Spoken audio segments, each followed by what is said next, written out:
back to Kari's Confessions, a nonprofit exec tells all. I'm Kari Anderson, your host and principal with Incite Consulting.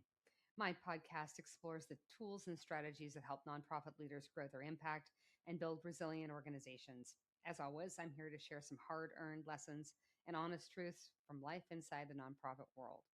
So, I spent 25 plus years in the nonprofit sector in leadership roles with 7 organizations. Now, I provide coaching and consulting services to ensure that nonprofits like yours have the structure, systems, and practices to do your best work. Wherever I go, I continue to hear that nonprofit execs need a space to gather, to receive tools, feedback, and advice that encourages you to stay the course. It doesn't seem to matter if you're in a village of 182 or a metropolis of millions, nonprofit work is both gratifying and lonely. I'm here to make sure you have a chance to breathe, laugh, smirk, and hopefully get excited again about the important work that you do. So, today's topic should resonate with anyone leading a nonprofit, your evolving role. So, if you've ever led a nonprofit or even worked closely with one, you already know this truth. The job description is a lie. I don't say that cynically. I say it because of the reality of nonprofit leadership. It's always been bigger, messier, and more human than anything you'll find on paper. One minute you're working on a grant proposal, the next you're troubleshooting the copier, then jumping into a tough staff conversation, and somehow you're also expected to show up inspired, strategic, and fully present at a community event that night. And for a long time, that was just the job. I can think back to all of my roles as an executive director, and that was all of them in a 7-page document that was single spaced and type 10 font, right? So here's what I want to talk about today with you. What worked 10, even 5 years ago, no longer works. And if you're feeling that in your bones, you are not wrong. The nonprofit sector is changing, thankfully, and the role of nonprofit leaders has to change with it.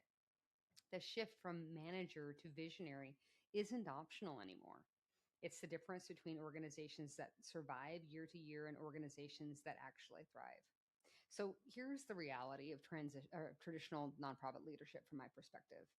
I work with nonprofit leaders all over the country, and no matter the size of the organization, I hear the same stories.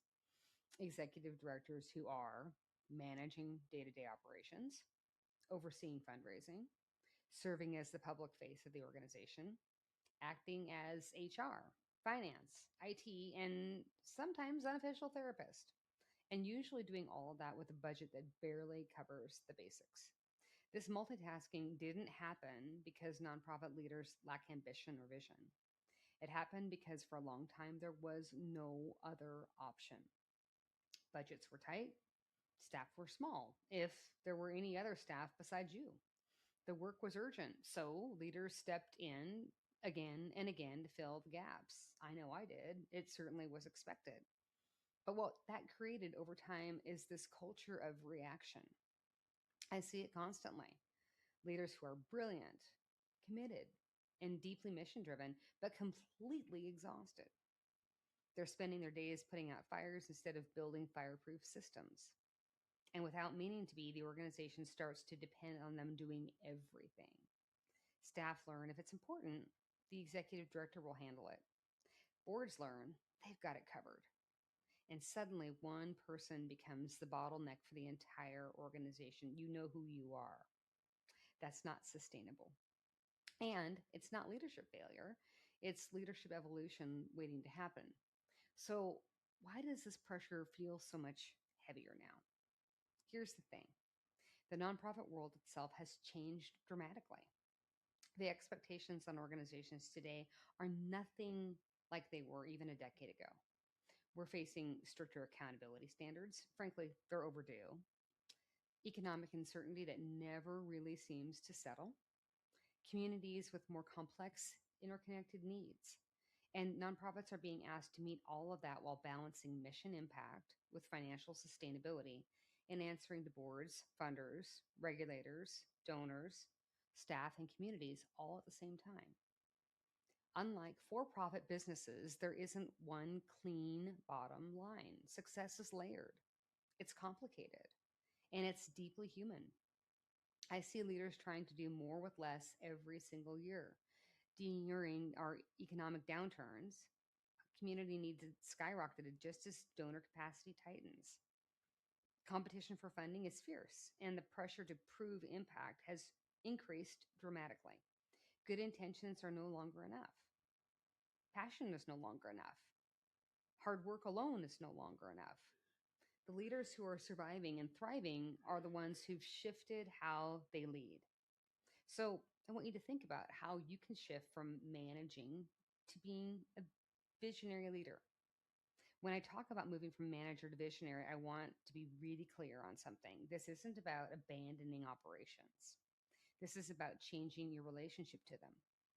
A manager's job is to keep the lights on. A visionary leader asks, what kind of organization do we need to become to fulfill this mission 5 years from now? That means stepping back, even when it feels uncomfortable, to see patterns instead of problems. I worked with an executive director who was constantly frustrated that fundraising felt chaotic. Every year ended in panic. Appeals were rushed. Major donors were contacted late. Everyone was exhausted. What we discovered wasn't a motivation problem, it was a systems problem. Once we built a simple annual development calendar, clarified roles, and created predictable donor communication rhythms, everything changed. Revenue stabilized, staff stress dropped, and the executive director finally had the mental space to think strategically again. Visionary leadership doesn't mean doing less. It means designing systems that don't require your constant presence to function. So, how do you build those systems that actually support your mission? I think we probably know that vision without infrastructure would eventually collapse under its own weight. I've seen incredible mission statements paired with messy revenue streams that leave leaders holding their breath every December. In fact, you might have been holding your breath a month or so ago. Sustainable organizations don't rely on last minute heroics, they rely on systems. And that includes annual giving programs with clear schedules and donor segmentation, major gift strategies that prioritize relationship building over rushed asks, internal systems for tracking engagement, stewardship, and follow up. And here's what's important: these systems are not about efficiency for efficiency's sake, they're about relationships. In nonprofits, relationships are everything: donors, volunteers, advisors, community partners, board members. When your internal systems are strong, these relationships feel cared for, valued, and respected. When they're not, even the most generous supporters drift away. Visionary leaders understand that systems are how we honor relationships at scale. So let's talk about something many organizations avoid until it's too late: leadership transitions. We are in the middle of massive change in nonprofit leadership. Baby boomers are retiring. Younger leaders are burning out faster than ever. And I've watched organizations scramble when a leader leaves unexpectedly. The damage isn't just operational, it's relational. Donor confidence wobbles, staff morale drops, boards panic. This might be happening at your organization. Succession planning isn't about replacing people, it's about protecting the mission. Visionary leaders build leadership pipelines before there's a crisis. They identify potential leaders early. They create opportunities for staff to step into decision-making roles. They make sure boards know who could step in tomorrow if needed. And they talk openly about burnout, boundaries, and sustainability, not as weaknesses, but as leadership responsibilities. Healthy leadership cultures don't just retain leaders, they grow them. So, another major shift I'm seeing in organizations that are thriving is a move away from the heroic CEO model. That model, guilty, right, was one of those and helped create some of those. That model, which is one person at the top making all the decisions, doesn't reflect the complexity of today's work or the diversity of communities nonprofits serve. Inclusive leadership isn't about checking boxes, it's about better outcomes. When leadership teams reflect lived experience, cultural context, and different ways of knowing, organizations make smarter decisions. They build trust faster, and they design programs that actually work. Collective leadership models distribute responsibility and wisdom across the organization, no matter how large or how small you are. Frontline staff, board members, and community partners all have insight leaders need. And here's the bonus: this approach builds bench strength. The organization doesn't depend on one person's vision to survive. This is an especially important topic when we're working with founder syndrome, right? Or working with founder led organizations. The organization cannot depend on one person's vision to survive. So, in order to change our narrative, we actually need to invest in leadership and capacity. There's an uncomfortable truth that we have to be able to say out loud. We expect nonprofit leaders to perform miracles on shoestring budgets, and then we act surprised when they burn out. This may be your organization. This may be why you left your last organization. Underfunding leadership and infrastructure is one of the biggest barriers to real impact in this sector. When funders invest in salaries, professional development, technology, and systems, they are not being indulgent, they're being strategic. Board, this also goes to you. When boards approve salaries, professional development, technology, and systems, you're not being indulgent, you're being strategic. I've seen what happens when organizations finally have the resources to hire skilled development staff, invest in leadership training, create succession plans, streamline operations. The return on investment is enormous. These organizations stop lurching from crisis to crisis. They become stable, adaptive, and resilient. Funding people and systems is funding impact. So, if you're listening to this and feeling both seen and slightly uncomfortable, that makes sense.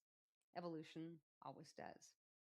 You didn't become a nonprofit leader because you wanted an easy job necessarily.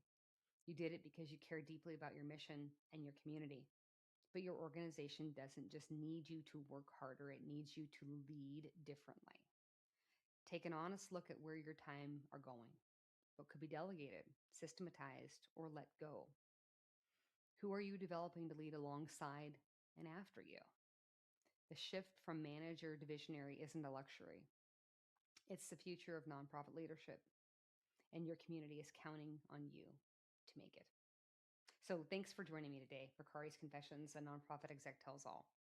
If you found this episode helpful, share it with a colleague or board member. Make sure to follow me on your favorite streaming platforms, and for additional resources and tools, follow me on LinkedIn. You can also check out my website at inciteconsultinggroup.com. Until next time, have a great week.